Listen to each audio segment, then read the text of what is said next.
Bonjour à tous, j'espère que vous êtes prêts, car l'histoire que Bilal va nous raconter aujourd'hui est l'une des plus choquantes que j'ai jamais entendues.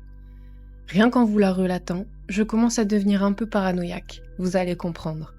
J'ai hâte de vous partager cette histoire. En plus, ça me fait vraiment plaisir car vous êtes toujours au rendez-vous et je vous remercie vraiment tous pour votre soutien. Cette chaîne, c'est notre chaîne à tous, c'est grâce à vous qu'elle existe. Vos commentaires sont vraiment importants pour nous et notre évolution, et j'adore échanger avec vous sous chaque vidéo. Maintenant, assez parlé, passons à notre histoire du jour. N'oubliez pas de liker la vidéo, de la partager autour de vous si elle vous a plu, et abonnez-vous pour ne pas rater les prochaines histoires. À présent, installez-vous confortablement, et c'est parti pour une nouvelle histoire terrifiante.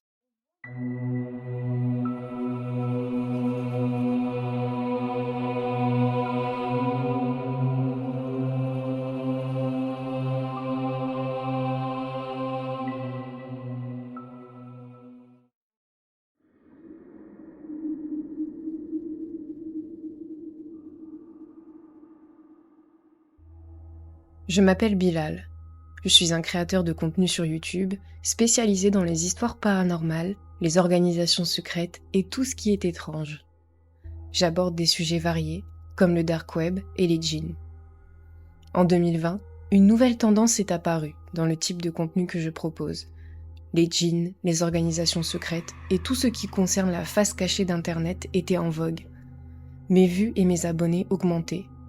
J'ai donc décidé de me lancer dans ce genre de contenu en ajoutant une musique de fond pour raconter des histoires sur le monde occulte, un sujet fascinant pour moi. J'ai un ami qui s'appelle Anas, qui a une peur bleue de ces sujets, que ce soit les djinns ou les tueurs en série. Même de simplement en parler, ça l'effrayait trop. Il s'inquiète aussi pour moi, me considérant comme son frère. Nous avons d'autres amis, mais aucun n'est aussi proche. Dès que j'ai commencé à publier des vidéos sur ces sujets, la peur d'Anas n'a fait que grandir. Il me disait de raconter ce que je voulais, mais de rester à l'écart de ce monde, surtout car il y avait des gens accros à des rituels et à des choses bizarres.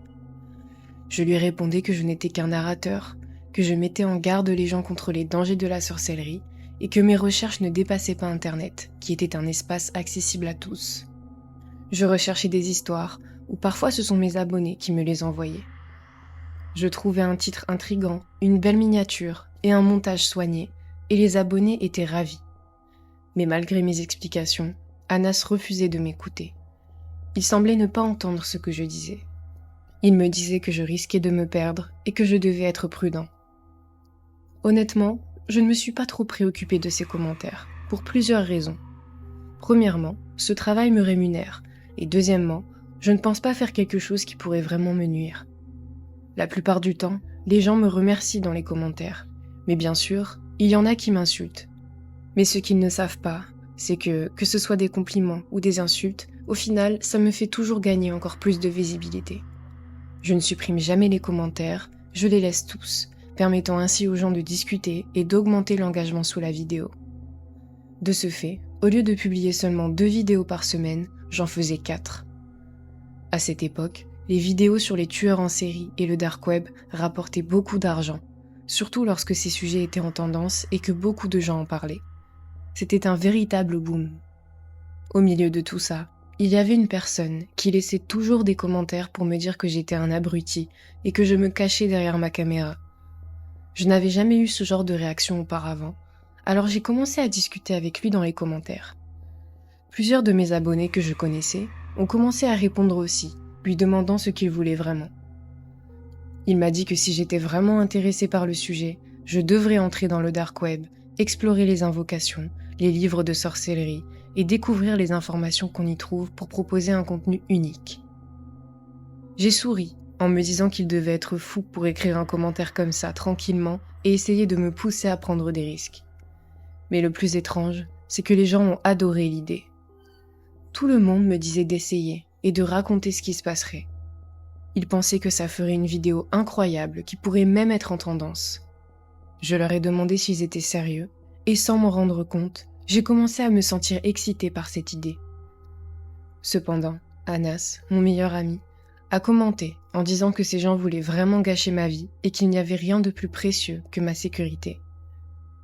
j'ai commencé à réfléchir sérieusement. Devrais-je vraiment entrer dans le dark web pour chercher des livres de sorcellerie et partager les résultats avec mes abonnés? Ou devrais-je leur dire dès le début que j'allais le faire et voir leur réaction? La première question qui m'est venue à l'esprit était: comment les gens accèdent-ils au dark web? J'étais certain que ce n'était pas facile. Je me demandais comment j'avais pu être influencé par un simple commentaire d'une personne qui voulait me ridiculiser. Mais à ce moment-là, j'étais vraiment touchée par ce commentaire. Et j'ai fait une chose que je n'aurais pas dû faire. J'ai commencé à chercher comment accéder au dark web. J'ai trouvé des millions de vidéos qui expliquaient comment y accéder. J'ai finalement réussi et j'ai trouvé tout ce que vous pouvez imaginer. J'ai commencé à faire des recherches de plus en plus approfondies. Chaque site te menait à un autre et j'ai fini par tomber sur un site qui s'appelait, je vous le traduis, les adorateurs de Satan. Ce qui était étrange sur ce site, c'est qu'on devait s'inscrire. Les informations qu'il demandait étaient assez inhabituelles. Il voulait des informations sur toi pour te faire confiance, pas pour faire connaissance. Il voulait s'assurer que tu n'étais pas là pour faire quelque chose de mauvais. Il te demandait ton adresse, l'école où tu avais étudié, le nom de la marque du PC avec lequel tu te connectais. Il ne demandait ni ton nom, ni ton prénom, ni ton âge. Ce sont des informations qu'on ne te demande jamais sur Internet habituellement. Ils expliquaient que ces infos étaient pour te protéger des personnes malveillantes et pour t'éloigner de toute menace. Je ne savais pas quoi faire. D'après ce qu'ils me disaient, ça semblait logique. Je ne pouvais pas demander à quelqu'un, même pas à mon ami Anas. Il se serait énervé contre moi s'il savait que j'étais allée sur ce site. Je me suis dit que je pouvais leur donner des informations fausses, ou du moins mélanger des informations vraies et fausses. Je leur ai donné des informations que je pensais qu'ils pourraient vérifier, comme la marque du PC, et des informations fausses pour celles qu'ils ne pouvaient pas vérifier. C'est ce que j'ai fait. Une partie était fausse, et une autre partie était vraie. Le plus étrange, c'est qu'une note est apparue pour me dire que les informations étaient fausses. J'ai essayé de supprimer une partie des fausses informations, mais le même message d'erreur apparaissait. Il disait toujours que les informations que j'avais fournies n'étaient pas vraies. J'ai essayé de rectifier toutes les erreurs, sauf l'école, et j'ai toujours eu le même message d'erreur. J'ai commencé à me demander comment c'était possible. Comment pouvait-il savoir si ces informations sur moi étaient vraies ou fausses? J'ai pensé qu'il y avait peut-être un bug et que peu importe les informations que je rentrais, le site enverrait un message d'erreur. Mais quand j'ai fini par entrer toutes les informations exactes, le compte a été créé. Je ne sais pas pourquoi, mais mon nom et prénom sur le site n'étaient pas les vrais.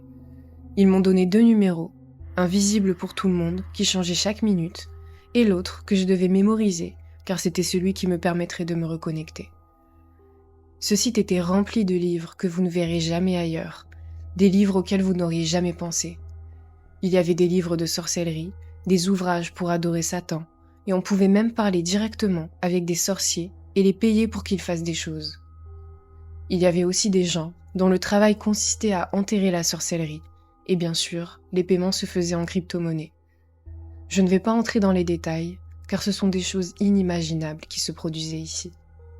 En même temps, je continuais de publier des vidéos sur YouTube, des histoires comme celles que j'avais l'habitude de poster. À chaque fois que j'allais sur le dark web, je trouvais des invocations, des talismans et des choses humiliantes, comme par exemple une invocation avec des versets coraniques à l'envers. Mais en général, il n'y avait rien de vraiment bizarre, jusqu'au jour où j'ai trouvé une vidéo qui m'a vraiment intriguée. C'était impossible que ce soit truqué. Tout semblait réel. J'ai ouvert cette vidéo, et si seulement je ne l'avais pas fait. Dans la vidéo, il y avait des gens vêtus de vêtements anciens, avec des capuches sur la tête. Une musique étrange, pas vraiment adaptée à ce qu'ils faisaient, jouait en arrière-plan. Au milieu d'eux, une personne était allongée sur un lit, attachée. Je regardais ce qu'ils faisaient. Ils étaient en train de le frapper et de lui retirer la peau. Je vous jure que j'ai vu ça de mes propres yeux. Il était vivant, il criait, mais ses cris étaient incompréhensibles, car il ne pouvait plus articuler, même sa langue avait été coupée. Je me disais, mais c'est quoi ce bordel? Il prenait du plaisir à faire ça, en accomplissant ces rituels horribles. La vidéo durait 2h30, et moi, je ne pouvais pas m'arrêter de regarder, comme si je ne pouvais plus me contrôler. Et en même temps, une voix intérieure me disait que si je parlais de cette vidéo, c'était sûr que j'aurais des millions de vues, car je serais la première personne à en parler. Je regardais, concentrée, voyant que la personne allait perdre connaissance à cause de la douleur intense. Il lui faisait des injections pour le rebooster, probablement de l'adrénaline, pour qu'il ne perde pas connaissance. Il voulait qu'il souffre. D'après ce que j'ai compris, c'était pour un rituel écrit dans un livre de magie. L'un d'eux tenait un livre et leur disait quoi faire, comme s'ils suivaient les instructions, mot pour mot. Pendant 2 heures, ils ont retiré toute sa peau et l'ont laissé mourir. En regardant autour, je voyais qu'il tournait la vidéo dans un endroit rempli de peau humaine et d'autres choses. Je préfère ne pas en dire plus. Tout ce que j'ai vu dépassait le stade de la terreur. J'étais bouleversée en regardant ces démons faire ce qu'ils faisaient, et je me demandais surtout comment j'avais réussi à finir cette vidéo, comme si je m'infligeais moi-même de la douleur. J'avais mal au cœur en la regardant, je n'avais plus le contrôle de moi-même. Après la vidéo, une publicité bizarre est apparue, et ce qui était écrit était incroyable. Le message disait que si j'avais regardé la vidéo jusqu'à la fin, je serais le prochain. Honnêtement, j'essayais de me convaincre que c'était juste une plaisanterie, qu'il ne se passerait rien. Ce n'était qu'une vidéo parmi tant d'autres, et pourquoi il ferait ça ? Je me suis donc promis d'arrêter d'explorer ces sujets. Depuis que j'avais commencé à naviguer sur ce site, je voyais des choses étranges, je faisais des rêves bizarres, et même ma santé mentale commençait à se détériorer. J'ai décidé de revenir à mes anciennes habitudes, de poster des belles histoires comme la plupart des créateurs de contenu. Des commentaires positifs et 1% de commentaires haineux de personnes jalouses. Pourquoi détruire ma vie pour ce 1%?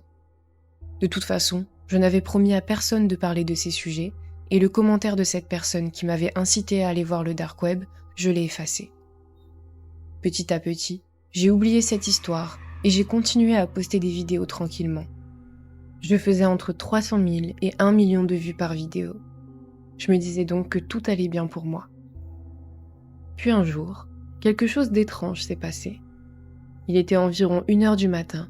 Je parlais avec des amis sur Instagram et Facebook et je travaillais sur le montage d'une vidéo pour le lendemain. J'ai entendu quelqu'un sonner à la porte.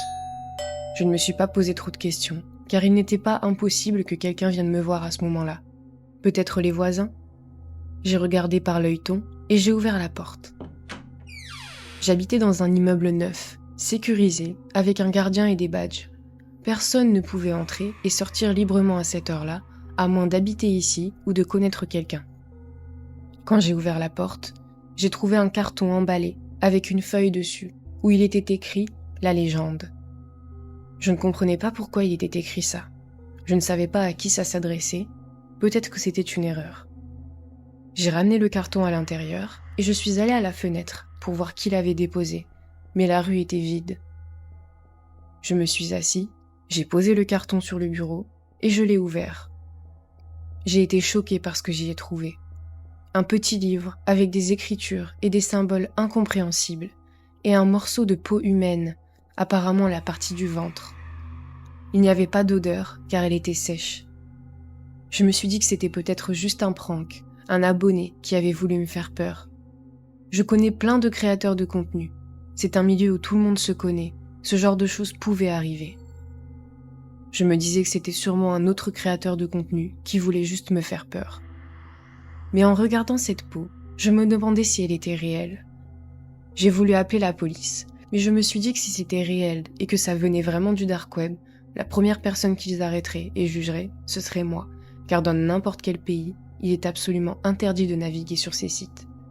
Je ne savais vraiment pas quoi faire. J'essayais de rester calme et de réfléchir. J'ai posé la boîte près de la porte et j'ai continué à travailler sur le montage. Soudain, une vidéo a commencé à se jouer sur mon écran, sans que je fasse quoi que ce soit. C'était la même vidéo que j'avais vue la première fois que j'étais allée sur le dark web. Les mêmes personnes, les mêmes vêtements, pratiquaient des rituels. Cette fois-ci, la personne qui était attachée et à qui il retirait la peau était mon ami Anas. Je me suis approchée pour mieux voir, car la qualité de la vidéo était médiocre. C'était bien Anas. J'ai commencé à crier et à les insulter, leur demandant de le relâcher. J'appelais Anas, mais personne ne répondait. Il faisait la même chose avec lui que ce qu'ils avaient fait avec la personne précédente dans la vidéo. J'étais dévastée. Je ne savais pas quoi faire. Après avoir terminé, l'un d'eux s'est approché de la caméra et a montré la même peau que j'avais reçue dans le carton. Ça signifie que la peau que j'avais reçue était bien celle de mon ami Anas. Je ne pouvais pas supporter ça. J'ai appelé la police, mais ils ne m'ont pas cru. Je leur donnais tous les détails et ils m'ont dit d'amener ce que j'avais et qu'ils feraient une enquête. Je leur disais que j'avais peur de sortir de chez moi, mais ils ont répliqué que ce n'était pas leur problème. Ils m'ont même menacé de considérer mon appel comme un dérangement des autorités si je rappelais de nouveau. Puis, j'ai réalisé autre chose. Quand ils m'ont demandé des informations, ils voulaient savoir qui était mon ami le plus proche. C'est moi qui leur ai donné ces informations, leur permettant de choisir Anas. J'étais devant mon PC, paralysée par la peur, incapable de sortir. Soudain, un appel vidéo s'est lancé. La caméra a été allumée et la personne à l'écran m'a dit « Tu m'entends, Bilal ? Tu n'as pas de raison d'avoir peur, mon pote. Oui, je parle arabe et je peux parler n'importe quelle langue parce que je suis l'un des rois et des piliers de la face cachée, pas seulement d'Internet. Dans cette partie d'Internet, tout le monde doit payer le prix. Comme tu as décidé de tout regarder, tu dois payer le prix. Il n'y a rien qui puisse te contrarier ou te rendre triste, mais pour connaître des secrets, il faut payer. Je n'ai pas l'intention de te faire subir le même sort que ton ami. Je ne veux rien de toi. » J'étais terrifiée. Je ne voulais rien avoir à faire avec ça. Je ne savais même pas ce que je faisais. Je leur ai dit qu'ils étaient des psychopathes et que la police saurait quoi faire. Il a ri d'une manière démoniaque en disant « La police et la justice ? Si elle savait quoi faire, on ne serait pas là avec toi. On peut rentrer dans n'importe quelle maison et choisir n'importe qui parmi vous. Ne crains rien, je ne suis pas en colère contre toi. Mon offre est toujours valable. Nous allons t'enlever la peau. Tu ne nous connais pas et tu ne connais pas mes amis de l'autre côté. Maintenant, tu es un ami et tu comprendras notre valeur avec le temps. Si tu la comprends, tu nous respecteras. » Pendant qu'il parlait, des images de moi sont apparues sur l'écran, me montrant assis à mon bureau. C'était comme si quelqu'un avait pris des photos de moi par derrière. Mais qui c'était ? De peur, j'ai regardé derrière moi et j'ai cherché des caméras dans toute la maison, mais je n'ai rien trouvé. J'ai regardé par la fenêtre, toujours rien. Je suis retournée à mon bureau pour vérifier si l'appel était toujours en cours, et c'était le cas. La personne à l'écran m'a dit « Je voulais juste te prouver que tu n'es pas seul. Il n'y a personne qui est véritablement seul chez lui, c'est juste un mensonge. Chaque personne est accompagnée chez elle. Avant de te libérer, tu peux nous demander ce que tu veux. Ton ami Anas nous a demandé de t'envoyer sa peau. Quand il te disait de t'éloigner, tu ne l'as pas écouté. » En entendant ça, je me suis rappelé qu'Anas écrivait la légende dans les commentaires. Sans me contrôler, j'ai commencé à pleurer de peur. Je ne voulais pas accepter la proposition de ton ami pour t'épargner de grandes souffrances, mais c'est la règle. Chaque sacrifice que nous faisons, nous devons accepter la dernière demande de la personne. Je leur ai dit qu'ils étaient malades et que j'allais appeler la police. Il a répondu « Ce n'est pas un souci, prends ton temps, personne ne va t'arrêter. De toute façon, la peau qu'on va t'enlever n'est qu'un masque que nous, les humains, portons. C'est lui qui cache la vraie personne en toi. » Après cette phrase, tout est redevenu à la normale, comme si rien ne s'était passé. Plus étrange encore, le carton que j'avais laissé devant la porte avait disparu. La vidéo que j'étais en train de monter était terminée et prête à être postée. Le message était clair, il pouvait tout faire. Ce qui m'a le plus terrifiée, c'était les photos que j'avais trouvées. Des photos de moi, prises dans tous les coins de ma maison et même dans la rue. Sincèrement, je commençais à devenir parano. Je me disais que ces gens pouvaient être n'importe où. Si je sortais pour aller voir la police, je risquais de mourir avant même d'arriver. En plus, ils pouvaient effacer visiblement toutes les traces. J'allais devenir fou. Je me demandais si tout ça n'était pas des hallucinations. J'ai partagé mon histoire sur un site, en détaillant tout ce qui m'était arrivé, espérant des conseils et de l'aide. Beaucoup de gens m'ont conseillé de ne rien dire à la police, affirmant qu'il était quasiment impossible qu'ils attrapent ces personnes.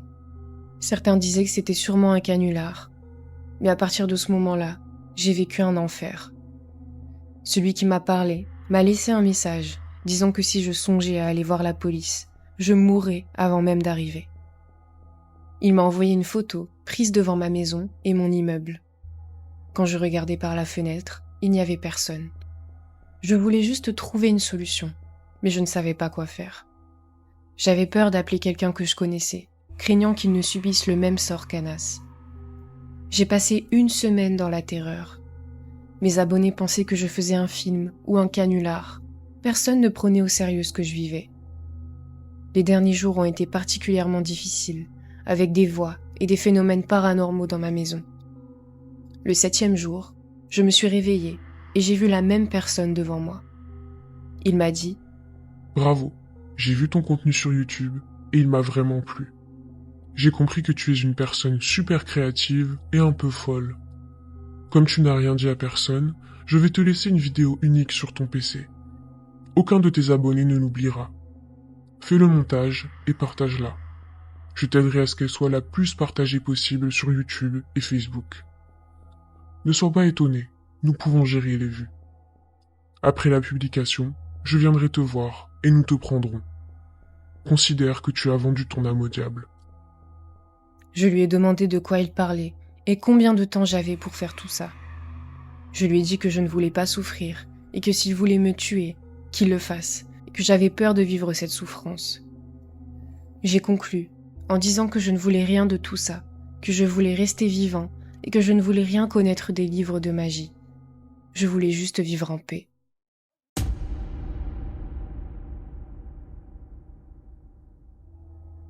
C'est le dernier message que Bilal a laissé sur Reddit. Après ça, il n'est plus revenu. Sa chaîne YouTube n'existe plus. Beaucoup de gens ont voulu savoir ce qui lui était arrivé, mais personne n'a jamais su. Bien sûr, son vrai nom n'était pas Bilal pour éviter qu'on le recherche. Supprimer une chaîne avec des millions de vues et disparaître a 2 explications. Soit ce que Bilal a vécu est vrai et sa vie est en danger, soit il a halluciné et son état s'est aggravé, le poussant peut-être à mettre fin à ses jours. Peu importe ce qui lui est arrivé, j'espère que ça n'arrivera jamais à personne. Faites vraiment attention à vous et n'allez jamais sur le dark web. Dites-moi ce que vous en pensez dans les commentaires. Vous pensez que ce qu'il dit avoir vu était vrai ? Je suis curieuse de voir vos avis. N'oubliez pas de liker et partager la vidéo si vous avez aimé. Abonnez-vous à la chaîne pour nous soutenir et on se retrouve très bientôt pour une nouvelle histoire terrifiante.